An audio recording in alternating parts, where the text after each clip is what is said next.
Well, hello, everyone, and thank you so much for joining us. My name is Wendy Cutler.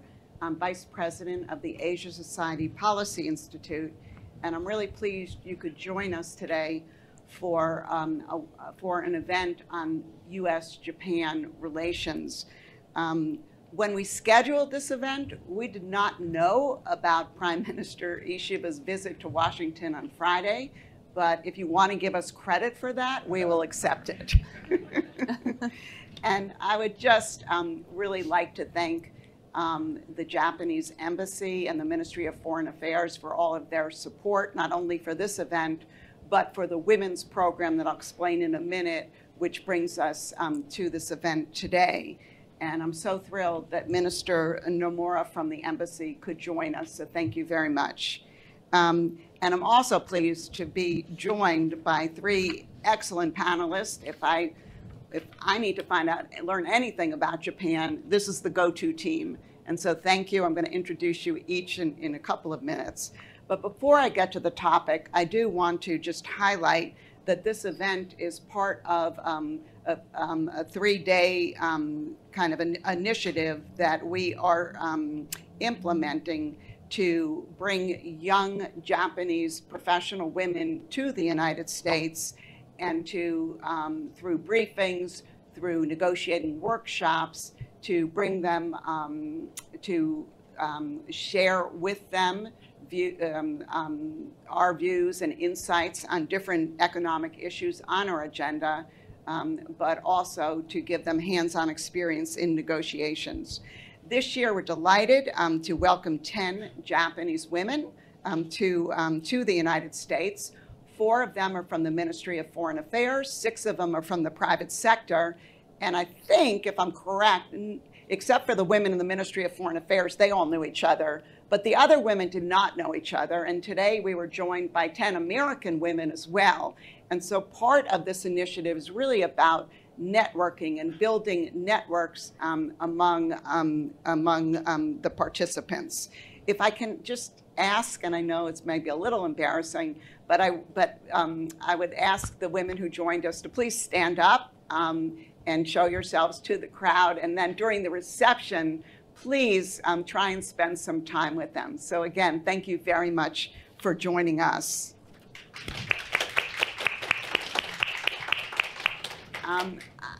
Needless to say, we find ourselves at an important juncture in U.S.-Japan relations today, and we couldn't have a better panel to help us kind of sort through the issues on the agenda, both the challenges but also the opportunities. And with that, allow me to introduce our 3 panelists. First, Mireya Solís, who is Director of the Center for East Asia Policy Studies at Brookings. She is an expert on Japanese foreign economic policy, international trade policy, U.S. economic statecraft, and has recently written a book including the latest one entitled Japan's Quiet Leadership, Reshaping the Indo-Pacific. I would say a must-read for anyone who really cares and really wants to understand the evolution of our important bilateral relationship. David Boling is the Director of Japan and Asia Trade at the Eurasia Group, but more importantly, he used to be my colleague at USTR, and once I left, he continued to stay there and worked on the U.S.-Japan trade agreement as well as on the digital agreement. And last but not least is Emma Chanlett-Avery. She is my colleague at the Asia Society Policy Institute, the Director for Political Security Affairs and Deputy Director of our office. And before joining us, she spent many years at the Congressional Research Service. So we're going to start the conversation. I'll ask some questions, but then I'm going to turn to all of you. So start thinking of questions that you may want to pose as well. So with that, let me turn to our panelists. And I guess the first question I would ask out of the box is, how would you assess the U.S.-Japan relationship today? And if you had to list some of the strong points in the relationship, but also some of the challenges, I think that would be useful for the audience. So Mireya, maybe I can turn it over to you. Thank you very much, Wendy. It's a pleasure to be here with all of you. I'm looking forward to the conversation today. And Just taking stock of where we are in the U.S.-Japan relationship, two words that come to mind is it's a strong, robust relationship, but also a nimble one. And I would like to emphasize that over the past dozen years, I think that we have witnessed a really profound process of transformation of the U.S.-Japan relationship. I think that at this moment, there's been a strong strategic convergence when in Washington and Tokyo, where you look at the security landscape, I see a lot of alignment in identifying some of the key challenges at in the current moment that we are living, but also an enlargement and expansion of the areas in which the allies are cooperating. So, a topic that we follow very closely, economic security, has now emerged as a key area where the United States and Japan are cooperating closely. But also when we think about a broader regional diplomacy, if you look at the series of unilaterals that the Biden administration put an effort in developing, the one partner that was a constant presence is Japan. So when you think about diplomacy, when you think about strategic alignment, when you think about expanding the agenda, I think this has been all very positive news. Now, I also would say that it is also true, and let's be candid, that Japan and the United States have agreed to disagree when it comes to the merits of trade liberalization. That's not one area where the two countries are. I don't even know we're allowed to use those words anymore, trade liberalization. To my point. But nevertheless, the bilateral economic relationship is very strong. Japanese companies are very large investors here in the United States. So even then, when there has been some gap, I think it has been managed well. If I were to offer some hypothesis as to how we explain this process of deepening of the U.S.-Japan relationship, I think that two main factors, obviously a lot has been happening, but two that I would call your attention to is, first of all, I think we have to look at what has happened inside Japan and how Japan has become a more proactive actor in the international stage. And I think that this paved the way for Japan to cooperate in many ways that it was not prepared to do so in the past. But also I believe that as the United States has identified China as a key peer competitor, and as the United States has identified the Indo-Pacific as a critical area, I think that it has also come to appreciate that a strong partnership with Japan is essential for the United States to achieve its objectives. Now, this is all very good, but I think that this process of expansion, of deepening of the U.S.-Japan partnership is not foreordained. And I think that 2 weeks into the Trump administration, it's a good moment to stop and ask, well, what are some of the bumps ahead? What are some of the areas that we should be paying attention to? And I think that the Trump administration, if you look at some of the appointments, I think that there's a lot of skepticism of China when you look at the positions for foreign policy and national security, and I think there's a lot of appreciation for the need to work with partners. So that would hint on some level of continuity that may be helpful for the next stage of the U.S.-Japan relationship. But we should also not forget that the commander-in-chief, the president, is not ideologic, is not a hawk when it comes to China, and he may actually want to seek some space for negotiation.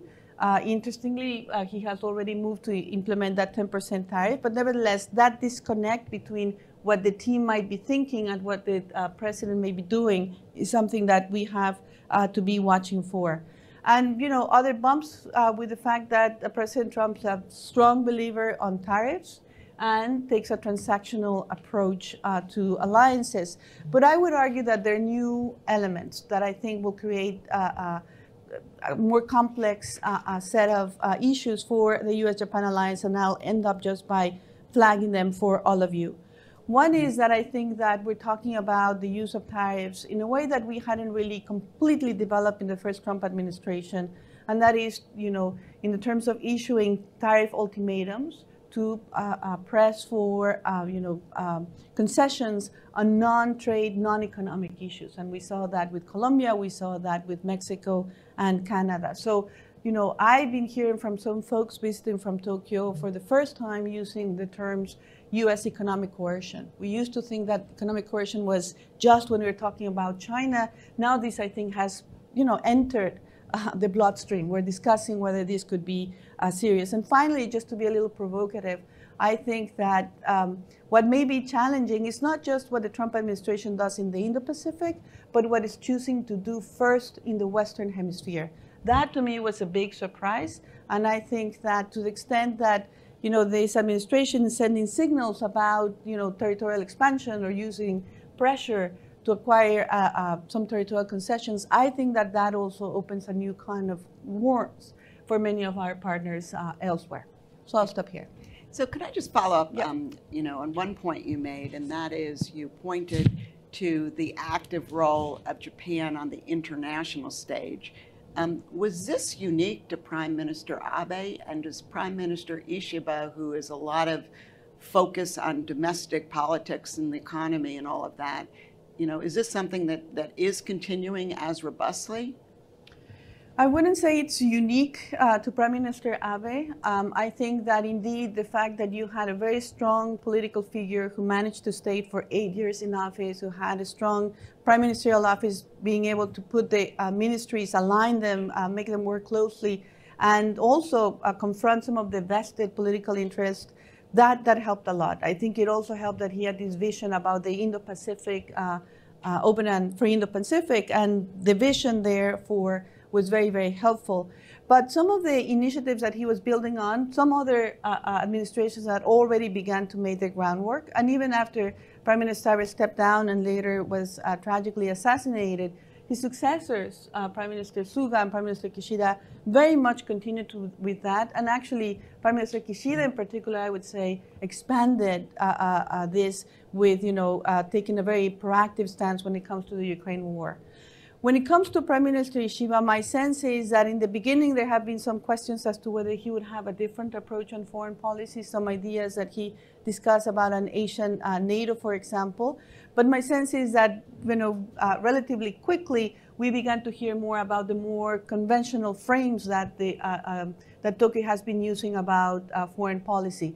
But there's one difference here, and that is the fact that Prime Minister Ishiba presides over a minority government, and therefore the challenges of getting bills passed, the challenges of negotiating the budget, all that I think looms larger when it comes to the Ishiba administration. So for that reason, I think he might be a little bit more focused on what's happening domestically, simply because the political constraints are tighter today. All right, David, over to you. Do you share Mireya's kind of optimistic assessment of our robust relationship between Tokyo and Washington? And if you had to identify some potential bumps going forward, what's top of mind for you?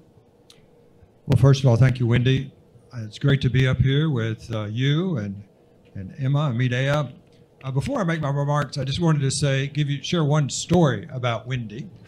From my time working with her. I'll be quick. But I really want to applaud Wendy because she's been such a leader of bringing women into international trade. But when I worked with her at USTR, Wendy is a high energy person. And she would send emails from time to time. And once she sent me an email and I was reading it and it was about Lotus. And I was like, what is Wendy writing to me about Lotus? And then I looked at the keyboard where you type. And I noticed that the L is next to K and the R is next to T. And so I deciphered, you're really emailing me about Chorus, the Korea-U.S. trade agreement, of which she negotiated. So Wendy's so high energy, sometimes her typing skills suffer, I noticed. But that's my Wendy story, of which there are many throughout Washington, D.C. But to your question, yes, I do agree with Mireya that when you look at the U.S. Japan relation right now, I think it's fair to say it's as strong as ever. And I do think that former Prime Minister Abe gets a lot of that credit, Suga, as well as Kishida, really, and President Biden, and how they worked so well together on national security issues, which Emma is going to talk about. But also in the trade arena, of course, we have had some differences with them, but the relationship is remarkably strong, and the Trump administration is inheriting that, and they certainly ought to appreciate it. I think Japan's clout in Washington, D.C. is higher than it's been in years. And the reason I say that is because I feel like in Washington, D.C., there's a recognition that Japan is really important for the United States when it comes to having an effective China strategy, that Japan really is indispensable. That we have to have Japan with us if we want to have an effective China strategy, whether it be on economic strategy or national security. So I think that has increased Japan's clout in Washington, D.C. and influence. And I've been happy to see that. I would say that we've learned some lessons from the first Trump administration. And one is that in dealing with Trump, the way I think about it is, for most presidents, foreign policy is a top goal, and then trade policy is like a subset of that. Not with Trump, right? Trade policy is above or equal to foreign policy, and it shapes the way he views the world. And it's going to shape how he interacts with Japan. Again, in the second administration, we see it already playing out, in this last week with Canada, Mexico, and China. So that's one lesson that's important to remember. I think Japan has probably dropped down the list on the trade priority list for the Trump administration. That's because we negotiated the U.S. Japan trade agreement. And that dealt with a lot of the main issues between the U.S. and Japan, which was agriculture market access. Japan, though, still has a substantial trade surplus, and we know there's one thing that Trump really hates, and that's U.S. trade deficits. So that keeps Japan on the trade target list. As I say, it's not as high as China, Vietnam, Mexico, but it's on the list, and there will be some heat at some point, I would predict, on Japan. And then lastly, I would say, of course, Abe's not here with us, and so all the question and all the focus now is on how Ishiba will be able to do, and whether he will be able to have a positive relationship with Trump. They seem like very different people. So I wonder if they're going to have the personal chemistry that, and I really don't expect them, frankly, to have the personal chemistry that Abe and Trump had. But I do think that Ishiba, desperately needs to have a positive relationship with Trump for his own political standing back home. The frictions, I would say, and then I'll turn it over to Emma, are probably going to be automobiles again, because so much of that makes up the trade deficit. And I do think that Nippon Steel is obviously an area where the United States and Japan have some current frictions. So I'll stop there. So Emma, over to you. You've heard two assessments of the U.S.-Japan relationship. How do you view our ties right now? Are they as strong as ever? Thanks, Wendy. And I'll tell you, David, that Wendy remains a high-energy person, as her deputy. And she still doesn't know how to type. Yeah, all of us know how to decipher the keyboard to know what Wendy's really trying to say. That's a constant. So I'm the token security person here, which means I probably can be a little bit less, I think, optimistic on this front. Yes, I think that the U.S.-Japan relationship is very strong, but it's also very much beset by uncertainty right now. A couple weeks ago, ASPE had a conference in New York City called the U.S.-Japan relationship at a pivotal moment, and I think that's really true right now. We know that under the Trump administration, it's going to diverge from the Biden approach. The Biden approach was very much building up all of these mini-laterals, U.S.-Japan Philippines, U.S.-Japan South Korea, the Quad, a number of others, and all of those had the U.S.-Japan alliance very much at its center as sort of the anchoring presence. And in addition, bilaterally, the U.S. and Japan were working very hard on modernizing their own alliance. So I think that set a very strong foundation, but I think that obviously Trump is going to take a different approach.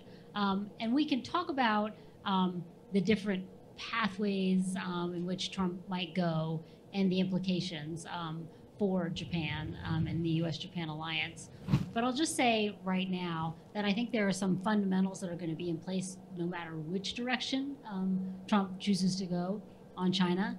One of those is the tension that I think Tokyo feels between wanting the United States to be tough on China, but also wanting to stabilize the relationship with Beijing. There's a lot going on between Japan and China right now that looks like they're trying to reach out to each other. And if there's a very aggressive approach from Washington, then that causes some troubles for Japan living in China's backyard, essentially.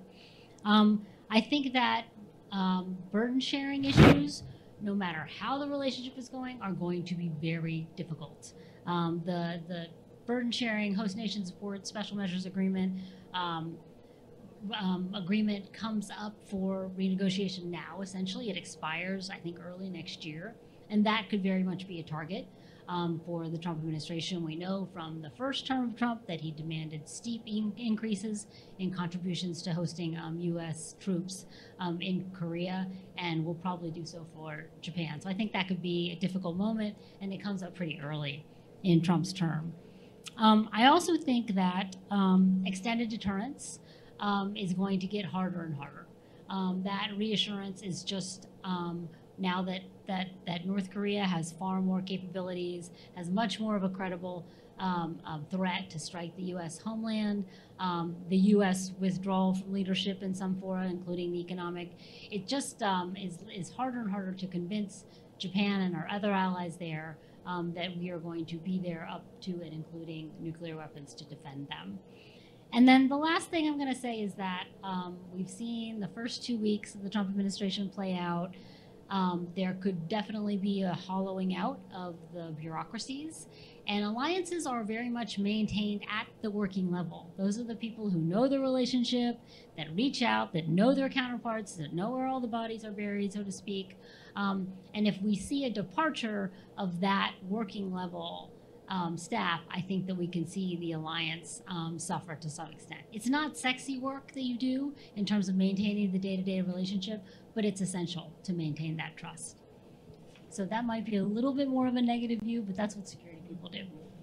So let's then get to the actual Ishiba Trump meeting on Friday. And I'm going to ask each of you, if you were on the plane with the Japanese delegation and the Prime Minister, and he called you in to brief him, and you basically just had a couple of minutes, what would be the do's and the don'ts? What should he emphasize, and what should he avoid? Who wants to go first? David, you're going to go first because Mireya looks like she's thinking. So, again, I would tell him it's very important for you to be yourself and to recognize, yes, that Abe set this standard out there, and a lot of people will probably judge you by that standard, but that it's very important for you to be genuine and not try to necessarily replicate what Abe did. You're a different person, but you need to have a constructive relationship with the President of the United States, because the Japanese people expect you to. They expect you to be able to get along with whoever it is in the White House because the relationship is so important to them. And that you need a good meeting for your political standing back home. Because, as Mireya said, he's leading a minority government and his approval ratings are not very high. His average approval rating, from looking at the January poll numbers, is about in the mid-30s. So he needs a win. So that's one thing I would say. The other is that, yeah, his goals should be to, deflect any tariff threats, but to engage with Trump and show where Japan could be helpful, like on the trade deficit, where it can perhaps buy more LNG, buy more defense equipment. He needs to be able to be positive with him, and to be positive to the extent he can on issues related to national security, increasing the defense budget, showing that Japan's moving on that trajectory, increasing direct investment in the United States, to hit those key points, because those are points that are important to Trump. Mireya? I agree with everything David said. Maybe what I could contribute to this conversation is, if I was sitting in that airplane, what I would be thinking, and I'm not sure I would share with my boss. And what I have in mind is that, first of all, I think that it's almost like mission impossible for Prime Minister Ishiba, because the comparisons to Prime Minister Abe are going to be the first yardstick that everybody uses to see whether it was successful or not. And that's a very unfair and impossible comparison to make, because you cannot, manufacture chemistry. You never know what happens when the people meet in a room, but also because we are in a completely different moment. I think that President Trump in 2016 was very receptive to, the visit from Abe. He felt that showed great respect to him, and he was also very open, I think, to receive input from Prime Minister Abe. Now he's been president, and he probably thinks that he doesn't need advice from foreign leaders to understand the region. So I think that, that comparison always to how Prime Minister Abe dealt with him is going to be to his disadvantage. But the other thing that I think is really important is that he's coming this week, and he's going to be competing for media attention because we're in the middle of a deluge of activities from the Trump administration that we don't even know where to look. And I know There's that breaking news every 30 minutes. Every hour. And so I know that obviously the press in Japan is going to be, focused like a hawk on what happens, what's said, and so forth. But here in Washington, I think that visit is going to be competing with a slew of other developments. Netanyahu was just now here. And, what happens to the federal government. Public officials don't know if they should take the buyout offer, the Treasury Department payment system. I mean, we never had a transition like this. So I think that we might not be paying enough attention to the Prime Minister visit. And lastly, I think it would be very important, what I would perhaps recommend, I don't know if I can tell it to my boss, is that we try to set realistic expectations. This is going to be the first interaction they have. I would not imagine, I think that the Biden administration statements every time you had a leader meeting was perhaps too long. I'm in this business, and even I had a hard time reading through everything. But this, this might not be that kind of a statement, and I think it's just important that they get off on good terms without necessarily having the expectation that they'll be as close as Abe and Trump were in the past, but that I think that Prime Minister Ishiba would like to come here and get confirmation that the essentials of the U.S.-Japan alliance are in place. And I think that that would be the realistic goal that I would suggest that he tries to get from these meetings. Emma, do you think that the Prime Minister should be proactive in, offering a shopping list or announcing new investments or talking about what he's prepared to do with respect to, the security issues? Or should he be more in listening mode and find out what's important to Trump during that meeting and then respond? I think it's going to be actually a very straightforward meeting on these issues. Ishiba is looking to, say to the United States, we're a reliable ally, we're at your side. They're going to look for a reaffirmation of Article 5 of the U.S.-Japan Security Treaty, which involves the Senkakus, which I assume that they will get because I think this is a cut and paste thing from previous statements. And yes, I think they need to have probably not a lot of new security initiatives. They'll probably offer all these investments, emphasize that they are, committed to spending up to 2% of their GDP on their defense. I think he'll get those in, but I think it'll be pretty straightforward. This meeting is not going to cause a lot of news.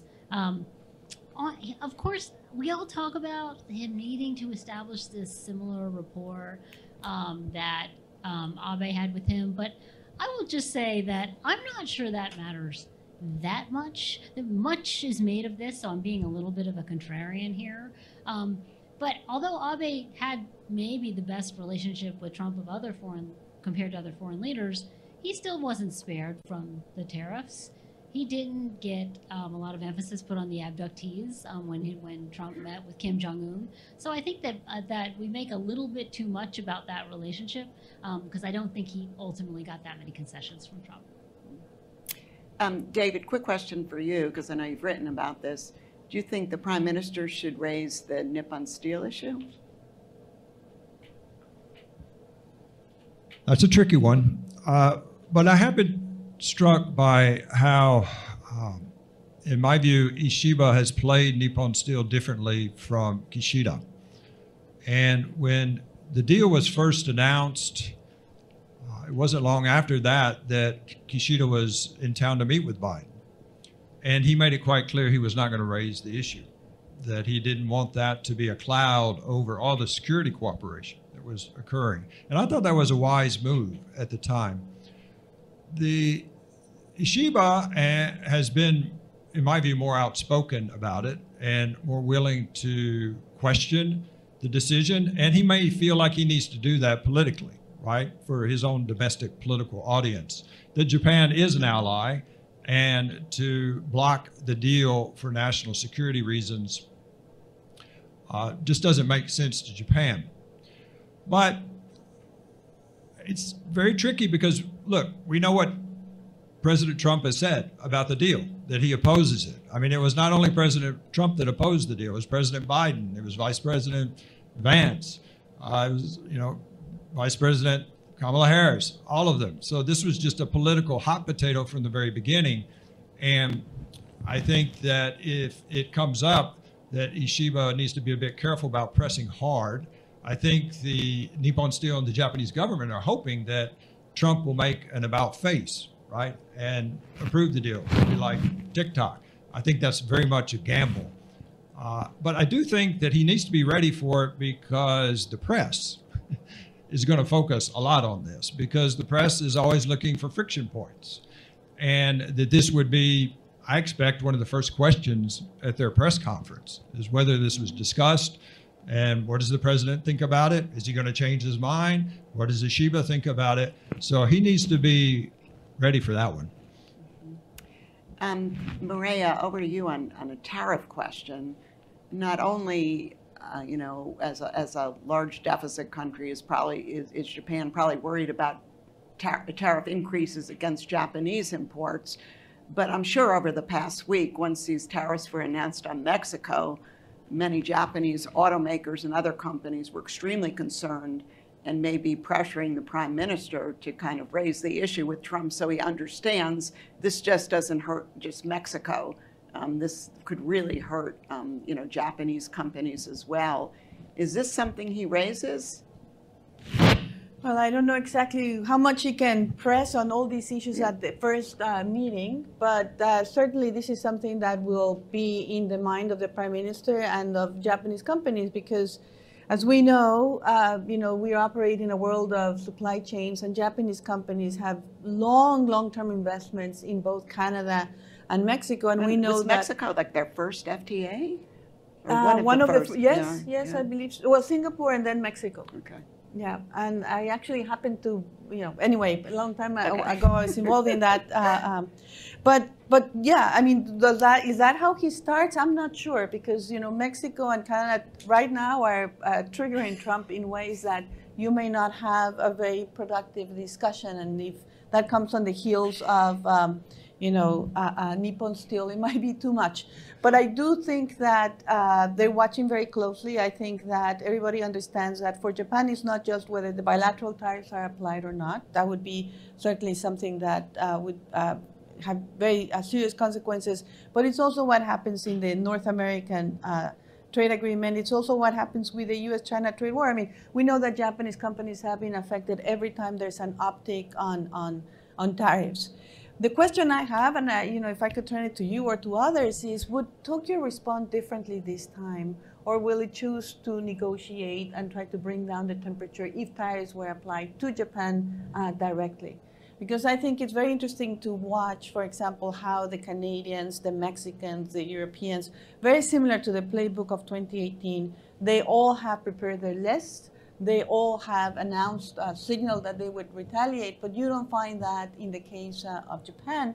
And that may be the wiser approach. But I would also point to you that the Trump administration officials seem to be very focused on the question as to whether there is retaliation or not, because they are implementing this broader set of tariffs, and Trump almost like willy-nilly use of them at a time when we know that inflation has had major consequences here in the United States, political consequences as well. And if you look at some of the confirmation testimony, say from Mr. Besant, he makes the point that the tariffs are not going to hurt the American consumer because the U.S. will be able to change the terms of trade, and it will be the exporters who pay. But if there's retaliation, we know that that leaves both producers and consumers here in the United States worse off. So I think that's why you see, this thing when Trump announces in the executive order, tariffs will go up against Mexico and Canada, and if we retaliate, they'll go up again. Yeah. Is precisely to try to damp on that possibility of retaliation. As a trade scholar, I'm very torn about this. I don't want to move to world of tit-for-tat trade tariffs, but I also understand that if there's no cost imposed, then what's the limit? So I think that, my question, and I've asked and asked in Tokyo, nobody would give me a straight answer, is there a moment when you rethink your approach to signal absolutely no retaliation despite what may come your way? Because during the first term also, There was- on steel and aluminum tariffs, Japan did not counter-retaliate, correct? Yeah, Yeah. Okay, let's open the floor to any questions. It's a little hard to see you all. Someone has a microphone I think they can bring around. So who would like to pose a question to the panel? Yes, the gentleman in the back.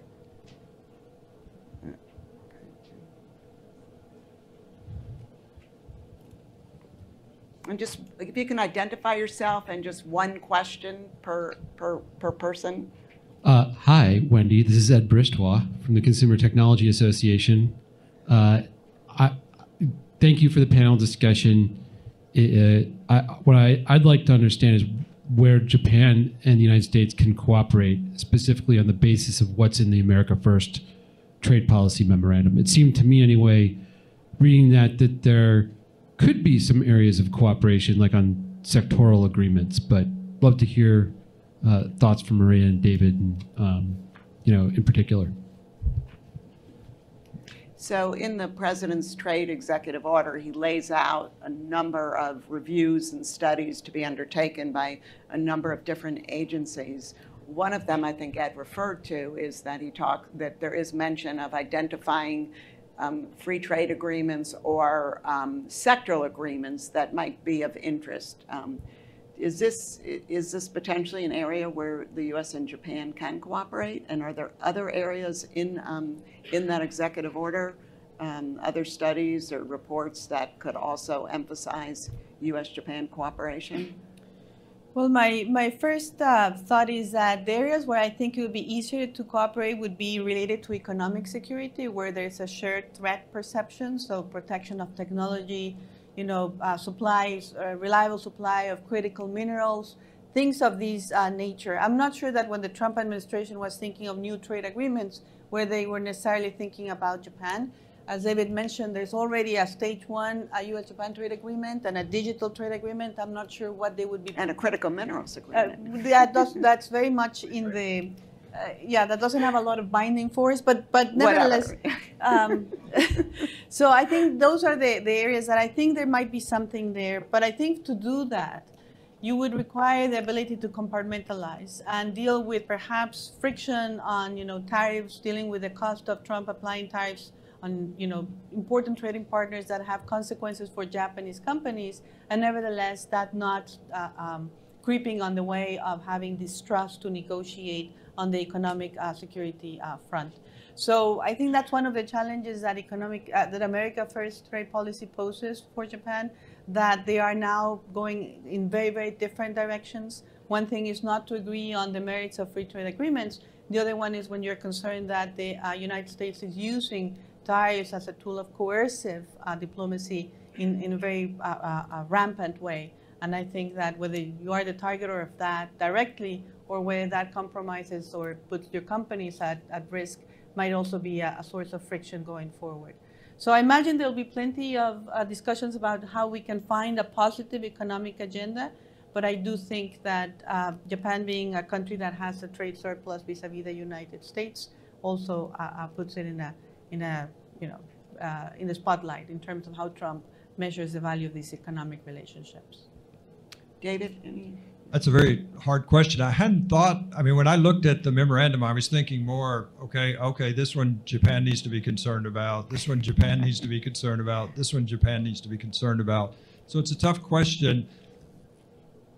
I would say at a sort of high level that the problems that Japan has with China when it comes to trade are largely the same as the problems that United States has, right?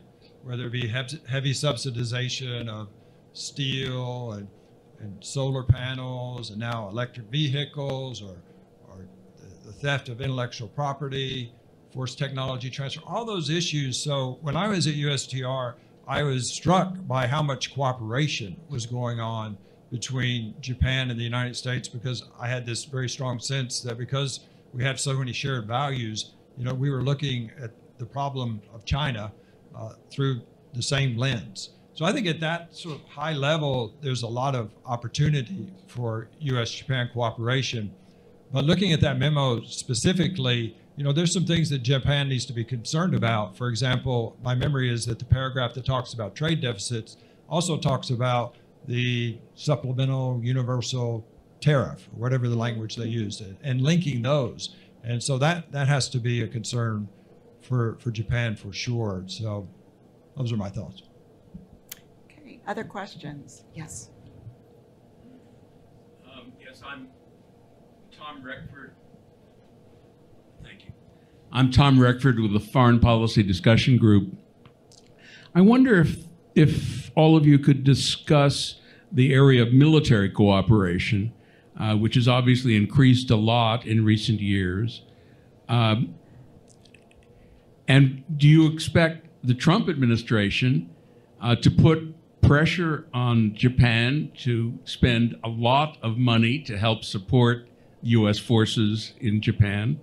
And will there be pressure to increase the defense budget, just as there are pressures for our European allies to increase their defense budgets? Emma, over to you on that one. Yes and yes would be my answers. I think absolutely that we know actually from former National Security Advisor John Bolton's memoir that the administration, the Trump administration, intended to ask for I think $8 billion a year, and now it's somewhere around $2 billion a year to offset the cost of hosting U.S. forces there. So I assume that a similar formulation is in mind, and as I mentioned, the agreement that has been in place for the last 5 years is about to expire.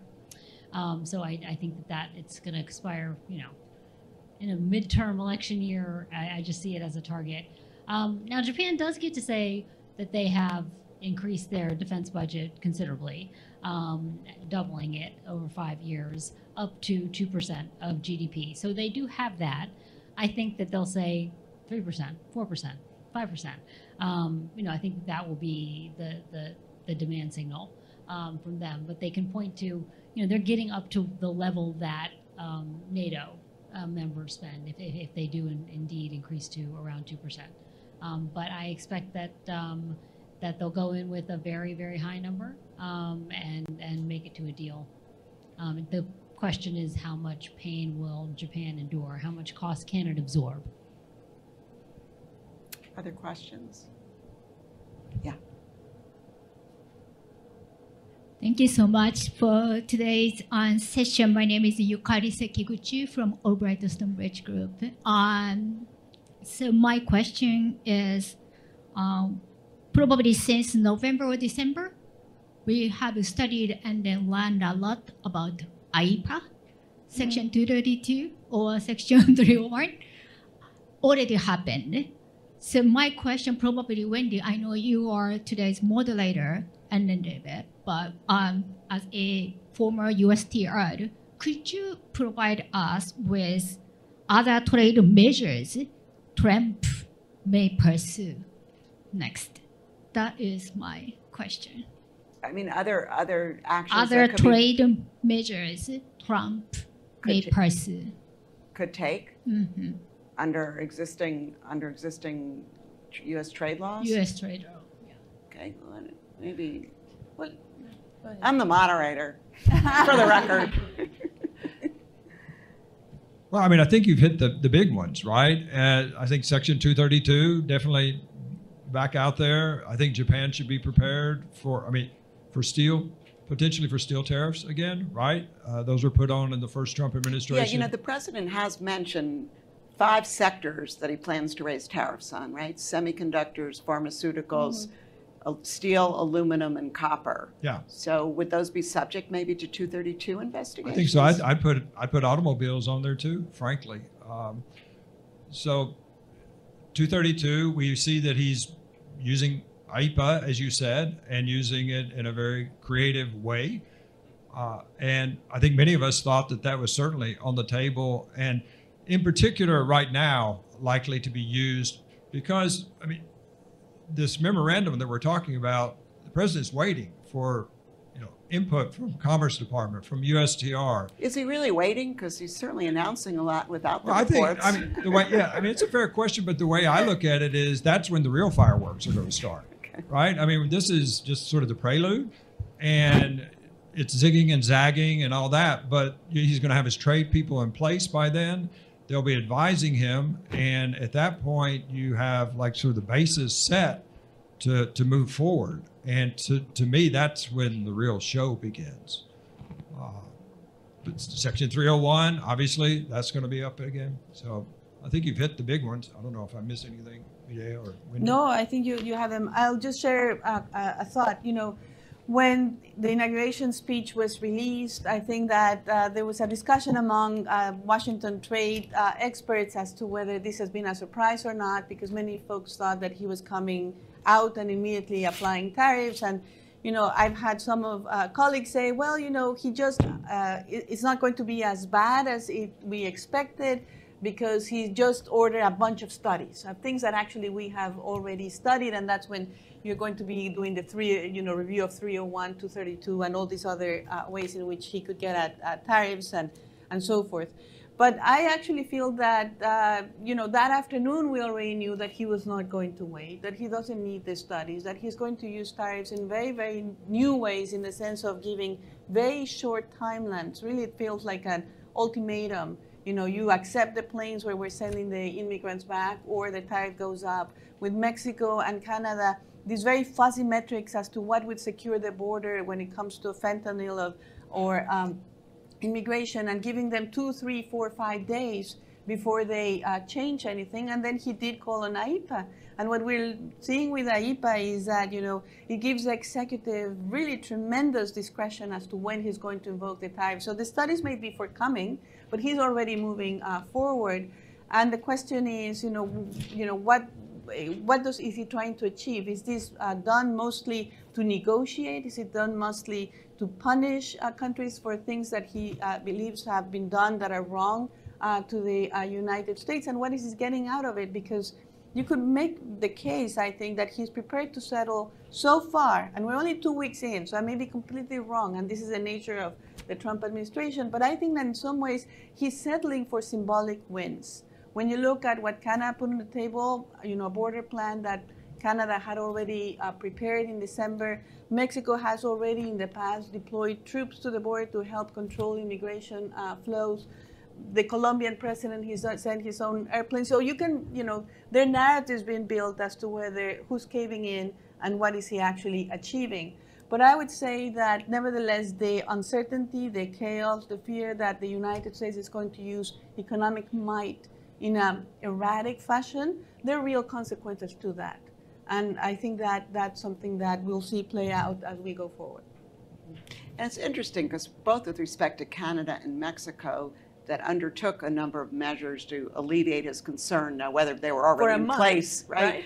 They're only given a month. We're going to be back in this world in, 29 days in terms of what happens then. Or does he just forget about it and moves on to, other countries? So we'll see. We're going to wind this up, but I thought we could just do a quick round robin, and that is, if you were part of Ishiba's delegation, now you're on the plane going home, what's the newspaper headline you want to see coming out of this summit? And what don't you want to see? Emma? I think that you'd like to see something fairly anodyne, like Trump reconfirms importance of U.S. Japan alliance. Something that is not outrageous, nothing, no crazy outbursts or offhand comments. I think you want to see it like it's just a normal heads of state summit.